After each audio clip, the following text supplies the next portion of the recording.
आप लोग देख रहे हैं औरंगाबाद एक्सप्रेस न्यूज में आपका दोस्त अल्ताफ हुसैन। मामला फिर एक मरतबा सुर्खियों में बना हुआ है।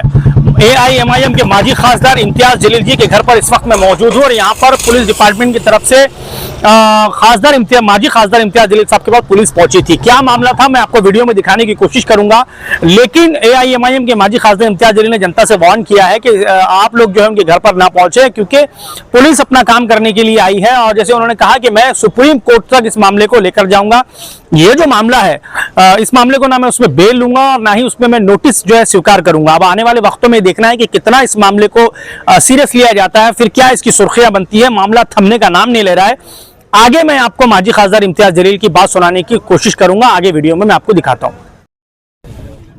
पुलिस डिपार्टमेंट की तरफ से कुछ लोग आपके घर पे आए थे, क्या वो जो गुनाह लास्ट टाइम पे दाखिल हुआ उसके ऊपर कुछ बातचीत थी या दूसरे मुद्दे को लेकर यहाँ पर आए थे? नहीं, वही सिलसिले के अंदर जो मेरे ऊपर एक बोगस केस रजिस्टर किया गया है एट्रोसिटी का, उस ताल्लुक से वो कुछ बात करने के लिए आए थे। बात करने के बाद वो चले गए। क्या बातचीत हुई आपकी? देखिए, वही एट्रोसिटी का केस जो रजिस्टर किया गया है, जो पूरी तरह से फर्जी है, किसी एक मंत्री के दबाव के अंदर ये केस रजिस्टर किया गया था।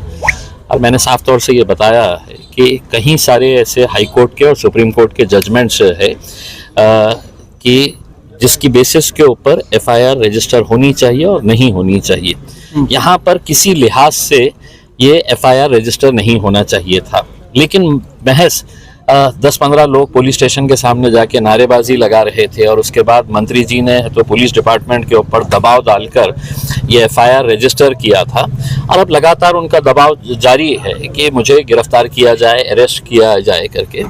तो इस ताल्लुक से पुलिस अपनी कुछ स्टेटमेंट रिकॉर्ड करने के लिए आए थे और उसमें बातचीत करने के लिए। जैसे कहा था कि मैं नोटिस भी नहीं लूंगा और उसमें बेल भी नहीं लूंगा, तो क्या आप आज भी उस बात पर आपके तैयार है उस बात के ऊपर? आज देखिए, मैं ये केस बहुत स्ट्रांगली लड़ूंगा। मैं ये केस मैं बहुत ही लीगल तरीके से, क़ानूनी तरीके से ये केस को मैं बहुत ही अच्छे तरीके से लड़ूंगा।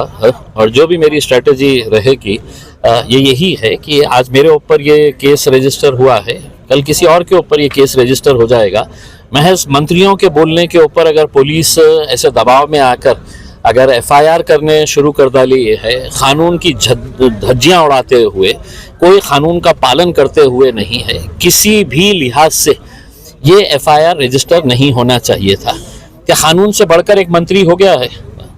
ये मंत्री की मर्जी के हिसाब से है तो आप लोगों के ऊपर FIR रजिस्टर करना शुरू कर डालेंगे और फिर उनके ऊपर दबाव डालेंगे कि आपने तो नोटिस लीजिए, बेल लीजिएगा, स्टेटमेंट दीजिएगा करके। तो इसका तो कोई अंत ही नहीं रहेगा। ये चलते ही रहेगा सिलसिला। उसमें आज एक पुलिस स्टेशन के सामने 10-15 लोग गए हैं, कल दूसरे पुलिस स्टेशन के सामने जाके है तो नारे लगाएंगे। अगर मोर्चा ही निकालने की बात है कि भैया हम मोर्चा निकाल रहे हैं, तो पुलिस ने मुझे इजाज़त दे और फिर देखे मैं कितना बड़ा मोर्चा निकालता हूँ, हम कितना बड़ा मोर्चा निकालते हैं करके।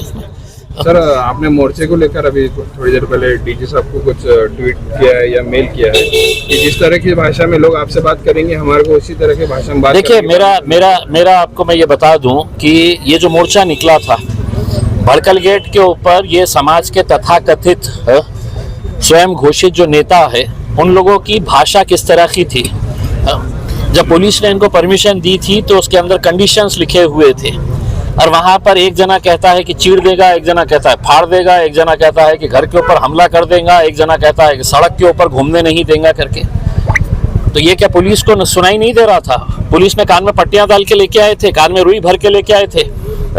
इसके ऊपर केस रजिस्टर नहीं होना चाहिए था। और अगर नहीं कर रहे हैं तो फिर मैं भी एक मोर्चा निकालूंगा, मैं भी उसी जगह के ऊपर खड़े रहकर वो जिस भाषा के अंदर बात किए है उससे बेहतर भाषा के अंदर मैं भी बात करूंगा। क्योंकि कानून अगर उनके लिए लागू नहीं है तो फिर कानून मेरे लिए भी लागू नहीं होता है।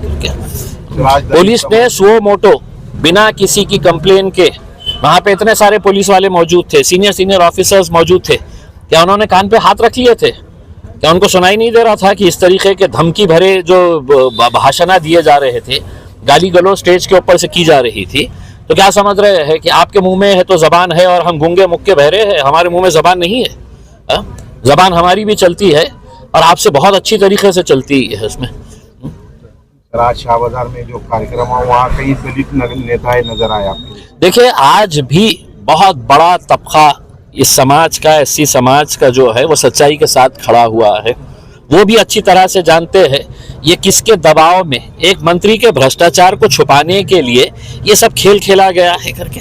किसी ने ये नहीं पूछा कि साहब इतने सारे दलितों के मकानों को तोड़ा जा रहा है मुकुंदवाड़ी के अंदर, किसी माइकलाल में हिम्मत नहीं हुई कि वहां पे जाकर उनके गरीबों के सामने के लिए खड़े रहे करके। जो कलेक्टर ऑफिस के सामने पिछले 3 महीने से लोग एससी समाज के, बुद्धिस्ट समाज के लोग बैठे हुए थे, उनको पुरस्कार देने के लिए कोई गया नहीं कि भैया हम तुम्हारे साथ खड़े हुए हैं। रमाई घरकुल के अंदर जो बुद्धिस्ट समाज के गरीब लोगों के घर मिलने चाहिए, वो पैसा ये तमाम जितने स्टेज के ऊपर खड़े रह के अपनी मर्दानगी झाड़ रहे थे, ये पूरों ने कैसे कैसे बोगस फाइला बनाए हुए है करके अपने ही समाज को धोखा देकर कैसा ये इनका पैसा अपने जेब में भर रहे हैं। इसके ऊपर कोई कार्रवाई नहीं होगी, इसके ऊपर कोई एक्शन नहीं लिया जाएगा। आपको लगता है कि बहुत ज्यादा दबाव है पुलिस के ऊपर आपके ऊपर कार्रवाई करने के लिए? देखिए, मैं पूरी कानूनी तरीके से ये लड़ाई लड़ूंगा मैं, और मैं ये मैटर को लगा तो सुप्रीम कोर्ट तक लेकर जाऊंगा कि पुलिस किस तरीके से आज नेताओं के दबाव में आकर ऐसे एफआईआर्स रजिस्टर कर रही है। उसमें मैं किसी लिहाज से झुकने वाला नहीं हूं। मैं ये लीगल तरीके से, कानूनी तरीके से ये लड़ाई पूरी तरह से लड़ने के लिए तैयार हूं। आपने कहा है कि बेल भी नहीं लेंगे। देखिए, मैंने अब आपको बता दिया हूं कि ये लड़ाई जो भी लेवल के ऊपर जैसी भी लड़नी है कानूनी तरीके से, हम वो कानूनी लड़ाई लड़ने के लिए तैयार है। Thank you sir. Thank you.